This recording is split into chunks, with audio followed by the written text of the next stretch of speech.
So this competition is part of a project called Metrics, which is a European project with 17 partners. It's an international competition to develop an evaluation framework and benchmarks for robots. Robots operating, in our case, in an assistive healthcare environment. So as you can see, if you had a robot here in a hospital ward and you were in bed, you could summon the robot by calling it, gesturing. So some of the challenges that we're developing are around gesture recognition. So you say, bring me that cup, and you might not be able to speak. The robot should be able to recognize what you're telling it to do. I have recorded that you are having a drink. And go and also recognize the object you want fetched. The competition's about doing object detection, person detection, navigation around different places, and handover tasks. So knowing that I've grasped the object it's trying to hand over to me. Please take it. Telling me it's ready to release it, me acknowledging that. And so developing how that's done within a particular time frame and done correctly without anyone dropping anything. That's the challenge. We've got our German partners at Bonn-Rhein-Sieg University here, partners from the Robotarium, the National Robotarium, Herriot University. We've got partners from the University of Florence and our own team here. And this is about a learning experience and an amazing learning opportunity. So the team is comprised of students.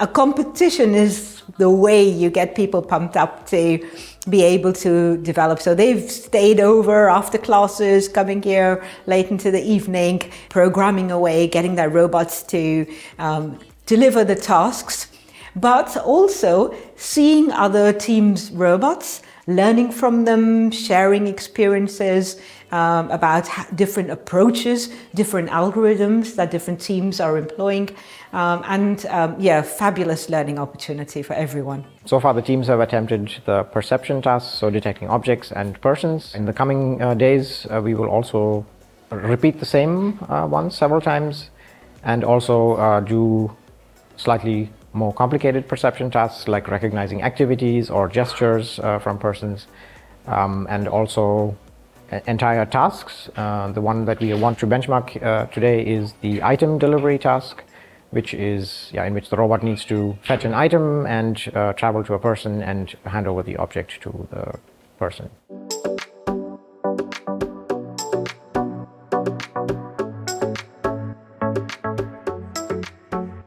I'm Ronnie Smith, I'm the team leader, and my colleagues that are here with me. Our team is a joint team for the University of Edinburgh and Herriot University, and we all do research in the area of kind of assistive technology, assistive robotics. We cover kind of a broad range of actually, in terms of robotics, from like HRI through to kind of like control, robotic arm control. But basically we have a diverse range of interests actually in terms of why we're doing the specific parts that we're doing, but we try and bring it all together to kind of make something cohesive. The problems are simulated problems that you would have in a real environment. So in the community, we envision that maybe robots would be kind of like a living companion robot. So we think of the kind of things that a robot would have to solve in those circumstances. So in our entry, what we try and do is we focus mostly on the kind of recognition part. So a lot of our team are just specialised in activity recognition and things like that. It looks like you are either eating or drinking some water. Can you confirm for me which?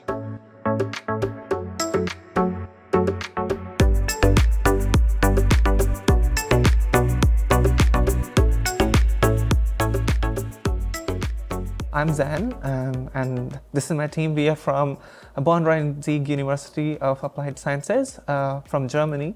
We are master students of autonomous systems. We are here to participate in this wonderful competition. Our program is basically autonomous system, but we focus more on robots. Mostly we write autonomous robot softwares and then we make it work on the hardware. So the basic research is either machine learning, AI for robotics, computer vision for robotics, but our main focus on research is like writing software for the navigation of the robots, the manipulations, and it's basically towards the new generation of robots. Challenge that we have is about domestic environment. So this robot acts as a domestic assistant to the people, mostly in the medical department, where the patients actually need an assistance. This whole challenge is about collecting the data set and then working on the problem that are faced in medical environment, mostly in a domestic one. I will hand over the apple to you. Please take it.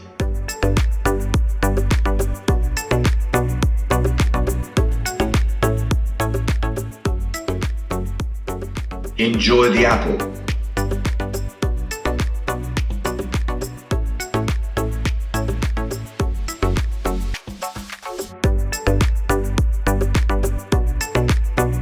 Hello, I'm Adrian. I'm the team lead here at RoboNotts. We are the local robotic team here in Nottingham. We work here in the Cobot space. We are a learners team, mostly made up of a mix of undergraduates and postgraduates. All of us started at a point where we didn't have much knowledge in robotics, and slowly over the course of the last year, we've obviously got the robot working, we're now seeing objects, and we're working towards now constructing a different robot to help us in the competitions.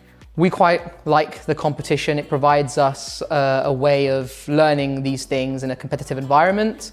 You know, a little bit of competition helps push us to spend a little bit more time and to, you know, really go for it and try and score better. And the other teams and there being, you know, a sense of communication and competition between us makes it quite a good environment. How can we make this robot as adaptable to a space and as nice to use for the end user as possible? So we are going to be working around the elderly or people with disabilities, dementia, all those sort of things. So having a robot that can safely work around them is really the key to this competition and driving us to fix our mistakes, fix our errors, that we can then, in a theoretical future, take this to market and really work well with our end users.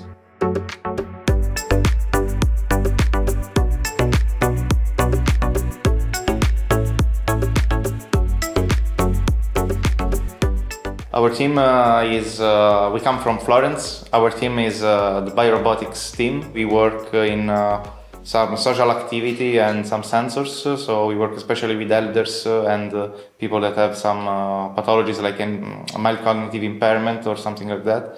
And we apply robotics and sensors to them to extract information and help them in therapy and in the rehabilitation process. Challenges, of course, some of them are related to what we do in the lab. For example, activity recognition is something we focused on because it's activities of daily living are something that in literature is very used for rehabilitation, especially with people that are affected by Parkinson, for example. We will have a Kinect camera that will be basically our robot, our sensing part. The action will be done by us, so we will move the Kinect with our hands, the old style. And we will, for now, we have a demo prepared for object detection, where we have a chair that is hosting some objects, so we will just detect what objects are on the chair. One of the big challenges in the house. So, and then in this challenge also have a lot of detection. One of the detection is object detection. So this also kind of is connected to the cleaning and with the object detection. And also we also try to follow to make a similar capability of human. Activity recognition, one of the scope of our research is not only to recognize the activity, but also to detect whether the person is not properly doing the activity. So that can be a sort of evidence of cognitive decline or physical decline. So just comment, and they can detect several objects. Here you said toothpaste, also glasses, something. So this is kind of object detection we also do in this competition.